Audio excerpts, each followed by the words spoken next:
কোনো এক শুভাকাঙ্ক্ষী আজকে সুন্দর একটা কমেন্ট করেছেন, তার মনের সমস্ত কথাগুলো এখানে ব্যক্ত করেছেন।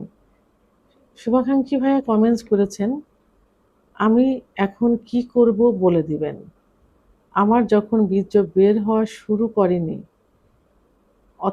তখন থেকে আমি মাস্টারবেশন করতেছি। প্রায় ৬-৭ বছরের বেশি মাস্টারবেশন করেছি। এটা শুরু হয় একসময় বন্ধুদের পাল্লায় পড়ে এই কাজটা শুরু হয়। এখন সমস্যা হয়েছে, লিঙ্গের আগা মোটা, গোড়া চিকুন হয়ে গেছে। গোড়া চিকন হয়ে গিয়েছে এবং যখন উত্তেজিত অবস্থায় থাকে না, তখন লিঙ্গটা দেখে মনে হয় ছোট বাচ্চাদের মতো এবং যখন উত্তেজিত হয়ে যায় তখন ২.৫ থেকে ৩ ইঞ্চি হয়ে যায়। কিন্তু লিঙ্গ আকার হলো কলমের মতো চিকন। আমি এখন কি করতে পারি? এমনও সময় গিয়েছে দিনে ৬ থেকে ৭ বার হস্তমৈথুন করেছি। এখন বুঝতে পারছি সেই সময় কি করেছি। এখন চেষ্টা চালিয়ে যাচ্ছি নিজেকে এই আটকানো। কিন্তু আটকানো হয়ে হচ্ছে না। খুব বেশি হলে ২০ দিন আবার হয়ে যাচ্ছে। এখন আমাকে বলো না আমি এই অবস্থায় কি করতে পারি? দেশের এবং প্রবাসের ভাই-বোনদের প্রতি সালাম। আসসালামু আলাইকুম। আমি প্রভাষক ডাক্তার রিক্তা পারভীন, হোমিওপ্যাথি এবং আয়ুর্বেদিক চিকিৎসক। অর্থাৎ এই ভাইটা সুন্দরভাবে আমাকে বুঝিয়েছেন যে সে যৌবনের শুরুতে, অর্থাৎ যৌবন যখন শুরু হয় ১৩-১৪ বছর বয়সে যে বীর্যটা বের হয়, বীর্য বের হওয়ার আগেই সে বন্ধুদের পাল্লায় পড়ে হস্তমৈথুন করেছে। তা হস্তমৈথুন করার কারণে তার লিঙ্গ ছোট হয়ে গেছে এবং ছোট বাচ্চাদের মতো দেখায় যখন নিস্তেজ অবস্থায় থাকে এবং যখন উত্থান হয় তখন কলমের মতো একটা চিকন, একদম চিকন হয়ে গেছে। তো এখন সে অনেক চেষ্টা করছে এই পথ থেকে ফিরে আসার জন্য। যখন সে বুঝতে পারছে অনেক চেষ্টা করছে, কিন্তু সে ফিরে আসতে পারছে না। তো ২০ দিন চেষ্টা করার পরেও দেখা যায় ১০-১৫ দিন, ২০ দিন পরে আবার তাকে করতে হয়। এখন সে কি করবে জানতে চেয়েছেন বা করণীয় কি তার? ধন্যবাদ ভাইয়া। আপনার আ আর সবচেয়ে বেশি ধন্যবাদ জানাচ্ছি যে আপনি সচেতন হয়েছেন এ বিষয়ে এবং সেটা আপনি মনে প্রাণে চেষ্টা করছেন যে এই পথ থেকে বেরিয়ে আসার জন্য এবং চেষ্টাও চালিয়ে যাচ্ছেন। আমি ১ম এই বলব যে পুরুষের লিঙ্গ বড় হয় ১৪ বছর বয়স থেকে ১৮ বছর বয়স পর্যন্ত। আর লিঙ্গ মোটা হয় ১৮ বছর বয়স থেকে ২৫ বছর বয়স পর্যন্ত। আপনি কিন্তু এখানে উল্লেখ করেননি আপনার বয়স কত। তো আপনার যখন লিঙ্গ বড় হওয়ার কথা এবং যে লিঙ্গ মোটা হওয়ার কথা সেই সময়টাতে আপনি হস্তমৈথুন চালিয়ে যাচ্ছেন বা চালিয়ে গেছেন। তো এখন আসলে হস্তমৈথুন করলেই যে লিঙ্গ একেবারে ছোট হয়ে যাবে, আগামোটা গোড়া চিকন হয়ে যাবে, একদম নিস্তেজ হয়ে যাবে এমন না। এটা সাময়িক হয়ে থাকে। কিন্তু হস্তমৈথুনের কারণে সাময়িকভাবে পুরুষের যে সেক্স হরমোন টেস্টোস্টেরন হরমোন, এই হরমোনটা কমে যায়।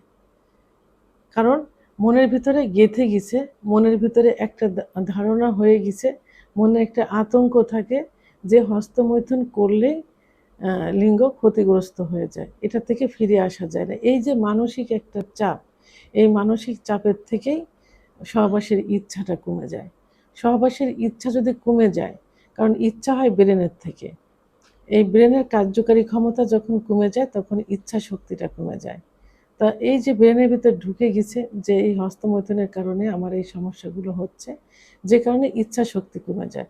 আর ইচ্ছা যদি না হয়, ইচ্ছা যখন হয় তখন টোটাল বডিতে ব্লাড সার্কুলেশন করে, বিশেষ করে হার্টের থেকে লিঙ্গের ভিতর। তখন লিঙ্গ শক্ত হয়, দাঁড়িয়ে যায়।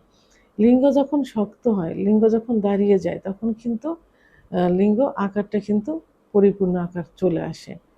তাই ইচ্ছা যদি না হয় তাহলে কিন্তু সেভাবে উত্থান হতে হয় না। এজন্য ইচ্ছা শক্তিটা প্রবল থাকতে হবে। যখনই ইচ্ছা হবে তখনই ব্লাড সার্কুলেশনটা বেড়ে যাবে, লিঙ্গ তখনই কিন্তু পূর্বের অবস্থায় ফিরে আসবে।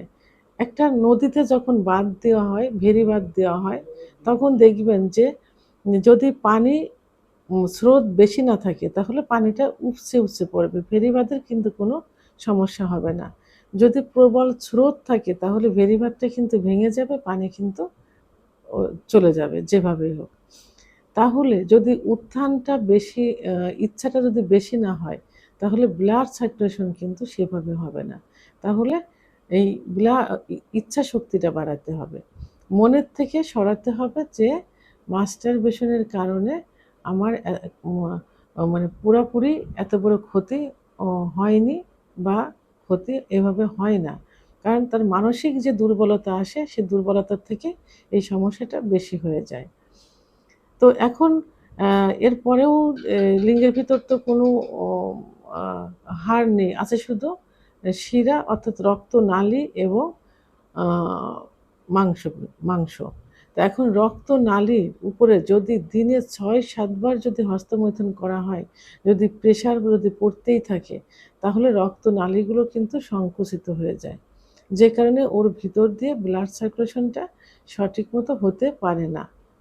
আর ব্লাড সার্কুলেশন সঠিক মতো না হওয়ার কারণে লিঙ্গ উত্থান হয় না, লিঙ্গ বড় দেখা যায় না। এবং হস্তমৈথুন অতিরিক্ত করার কারণে লিঙ্গের গোড়ায় অনেক সময় প্রেশার পড়ে, আর লিঙ্গের গোড়ায় অসংখ্য শিরা থাকে, যে শিরাগুলো অনেক সময় দেখা যায় লুজ হয়ে যায়, অনেক সময় দু একটা চিরেও যায়।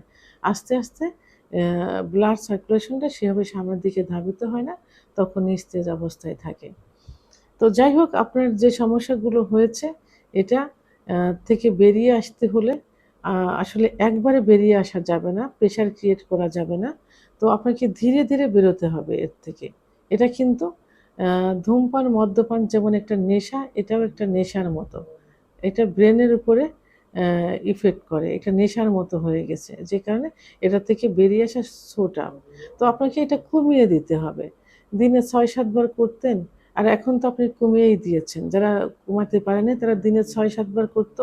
এখন ৩-৪ বার, এরপরে যে দিনে ১ বার ২ বার, এরপরে যে সপ্তাহে ৩-৪ দিন, এরপরে এভাবে কমাতে কমাতে মাসে ১ বার ২ বারে নিয়ে আসতে হবে। মাসে ১ বার ২ বার আলতোভাবে হস্তমৈথুন করা কিন্তু কোনো আ ক্ষতির কোনো কারণ হতে পারে না। তবে আমি বলব যে হস্তমৈথুন কিন্তু ইসলামের দৃষ্টিতে সম্পূর্ণ নিষিদ্ধ কবিরা গুনাহ। সেহেতু হস্তমৈথুন করা যাবে না। মেডিকেল সায়েন্স অনুযায়ী আপনি আলতোভাবে মাসে ১ বার ২ বার হস্তমৈথুন করতে পারেন, এবং প্রেশারের লিঙ্গের উপর যেন কোনো প্রেশার না পড়ে। তো যেহেতু আপনি আপ্রাণ চেষ্টা চালিয়ে যাচ্ছেন, সেহেতু আপনি আপনার নামটা আমি দেখেছি।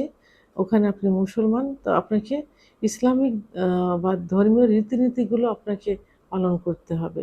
৫ ওয়াক্ত নামাজ পড়তে হবে, দোয়া দরুদ পড়তে হবে, পা পাক অবস্থায় থাকতে হবে, এবং আ ঘুমানোর পূর্বে দোয়া দরুদ পাঠ করতে হবে, রোজা রাখার চেষ্টা করতে হবে। এই যে ধর্মীয় যে অনুভূতি, এই অনুভূতিটা ভিতরে নিয়ে আসুন, ধর্মীয় অনুশাসনগুলো মেনে চলুন, তাহলে দেখবেন এর থেকে বেরিয়ে আসা খুবই সহজ হয়ে যাবে।